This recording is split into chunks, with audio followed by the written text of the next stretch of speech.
Well, this will be for hospitals to decide who they employ in terms of the positions in their doctor options that they have, the openings that they have.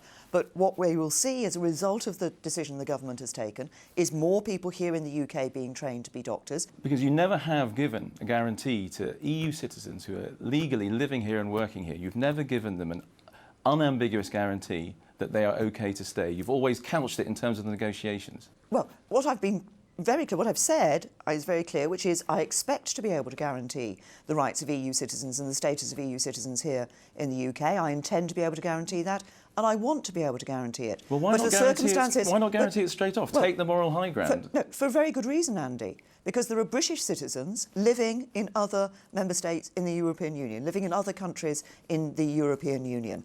And as I say, I want to be able to guarantee the status of EU citizens living here in the UK.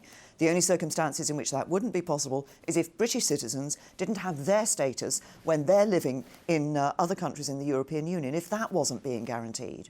OK, your Chancellor works still on the assumption that Britain is going to end up overall poorer than it would have been otherwise because of Brexit. Do you agree with him? No, what the Chancellor said, and I was there sitting listening to his speech yesterday, he said when people voted on the 23rd of June, they voted to leave the European Union.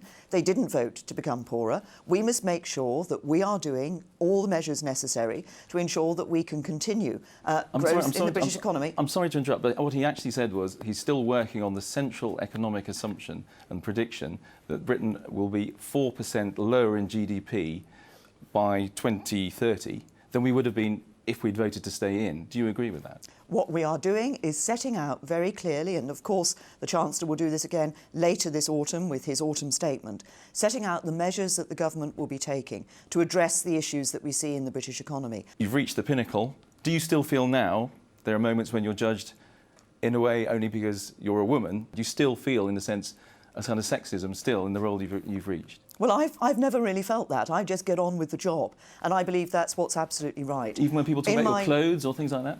Well, in my political career, I've always believed, whatever job I'm in getting on and doing the best job possible for the British people, and that's what I'm going to do as Prime Minister.